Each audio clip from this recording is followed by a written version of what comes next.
Well, now we turn to Health Watch and a new study just released about 30 minutes ago showing the number of people dying from cancer is continuing to decline. However, more women and younger adults are now being diagnosed with cancer. So take this in for a minute.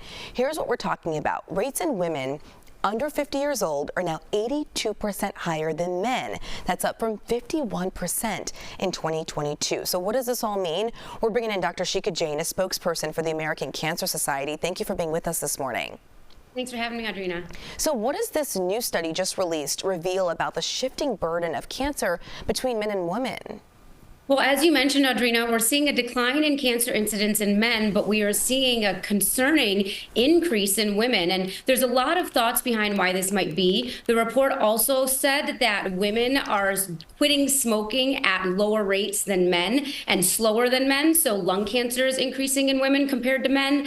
We also know that just a couple years ago, there was a beginning of the pandemic where a lot of people were missing those mammogram appointments, those regular scheduled appointments for screening exams, and we're seeing an increase in breast cancer incidence. So it could be that we're seeing the beginnings of some impact of those missed appointments from the beginning of the pandemic as well. And then we also know all of the exposures and all the foods and the environmental exposures. We know processed foods have gone up, the amount that people are eating those. Alcohol can cause it. So there's a lot of reasons why we're concerned that we're seeing more cancers increasing in women while it's declining overall in men. And what progress have we seen, if any, in reducing cancer mortality over the past few decades as more research is done and we're learning more? Well, when there was a huge push for smoking cessation, we saw a large decline in cancer deaths and cancer incidence then. Things like screening tests, so things like colonoscopies, mammograms, have really decreased our cancer rate significantly. There's also vaccines now for certain types of cancers, so that's also been very effective, like HPV. So really a lot of really amazing work, plus the progress we've done on the treatment side with immunotherapies and novel new agents coming out. So we've had great progress over the last several decades in decreasing cancer incidence and also decreasing mortality in many cancers. One of the concerning things that we've reported on is this increase we've seen in breast, prostate, and prostate cancers. What can someone do to potentially lower their risk? The best way to lower your risk for any type of cancer, but especially prostate and breast, would be number one, make sure you're seeing your doctor regularly and asking about any familial issues you may have that may require screening earlier. Make sure you're making it for those mammograms and all of the screening tests that are recommended. Cut down on alcohol. If you're drinking alcohol, we don't recommend alcohol at all. But if you're going to drink alcohol, we recommend 2 glasses or less for men and 1 glass or less for women. If you're smoking cigarettes, please stop smoking cigarettes.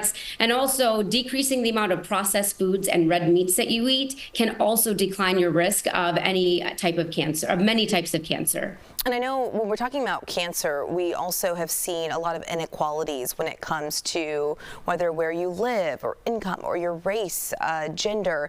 So what drivers are there for these inequalities and what can be done to maybe address them? And I know we don't have a ton of time, so you can't really dig into it, but what can you share with us? There's a lot of things that drive those inequities, and I think some of the biggest are access to care, also education and the understanding of why these screening tests are so important. Preventative care can save lives. You can actually catch cancers before they become cancers when you take out a polyp during a colonoscopy or when you identify something on a mammogram. So I think access to care is one of the biggest things. Health insurance has been a real challenge for a lot of these patients. And then there's deserts where we don't have access to care at all, similar to what you were talking about earlier, where things like pharmacies are shutting down. We're seeing that with clinics and with physicians as well. So really, we need to focus on these inequities and see what we can do to try to drive change, because we're seeing cancer risks increase in some of those populations while they should be decreasing. Yeah, absolutely. Those root causes. Dr. Shikha Jain, thank you so much for joining us to share more about the study just out this morning. We appreciate it. Thanks for having me.